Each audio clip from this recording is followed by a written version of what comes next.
Hello বন্ধুরা, সবাই কেমন আছেন? আশা করছি সবাই খুব ভালো আছেন। আজকে আমরা বানাবো মাশরুম বাটার মশলা।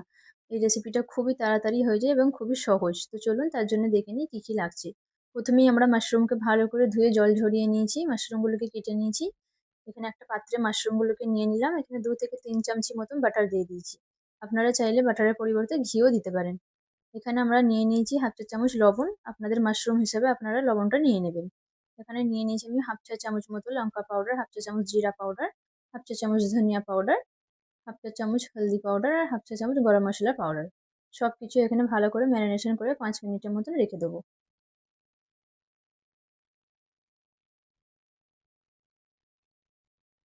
এখানে আমরা দুটো ছোট সাইজের টমেটো নিয়েছি। টমেটোগুলোকে ভালো করে পেস্ট করে নেবো আমরা। কড়াইয়ের মধ্যে দিয়ে দিয়েছি তেল। তেল গরম হয়ে যাবার পর দুটো পেঁয়াজকে কুচি করে নিয়েছি ছোট ছোট করে। দিয়ে দেবো হাফ চা চামচ আদা রসুন পেস্ট। ভালো করে এটাকে মিক্স করে নেবো আদা রসুনের কাঁচা গন্ধটা চলে যাওয়া পর্যন্ত। দিয়ে দেবো এখানে একটু কাসুরি মেথি। দিয়ে ভালো করে মিক্স করে লাল লঙ্কা পাউডার দেবো হাফ চা চামচ। ঝালটা আপনাদের টেস্ট অনুযায়ী দিয়ে দেবেন।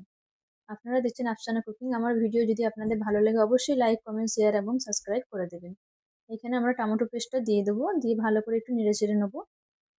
টমেটোর যতক্ষণ না জলটা শুকিয়ে যাচ্ছে এবং শুকনো শুকনো হয়ে যাচ্ছে ততক্ষণ একটু কষিয়ে নেবো। এই দেখুন টমেটো শুকনো শুকনো হয়ে জল ছেড়ে দিয়েছে। এই পর্যায়ে আমরা দিয়ে দেবো ম্যারিনেশন করে রাখা মাশরুমটা। মাশরুমটা দেওয়ার পর একটু কষিয়ে নেবো।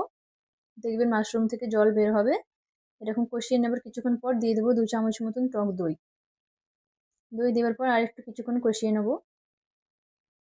কষিয়ে নেওয়ার পর আপনারা আপনাদের পরিমাণ মতন দিয়ে দেবেন জল। যখন এরকম তেল ছেড়ে দেবে আপনারা আপনাদের পরিমাণ মতন জল দিয়ে দেবেন। দিয়ে ঢাকনা দিয়ে 10 থেকে 15 মিনিট মতন স্লো হিটে এটাকে হওয়াবেন। তারপরে ঢাকনা খুলবেন। 10 থেকে 15 মিনিট পর দেখবেন কত সুন্দর এরকম তেল ছেড়ে দিয়েছে আর দারুণ হয়েছে। খুবই সহজভাবে খুবই তাড়াতাড়ি এই রেসিপিটা হয়ে যায়। উপর থেকে একটু ধনিয়া পাতা কুচি দিয়ে দেবো।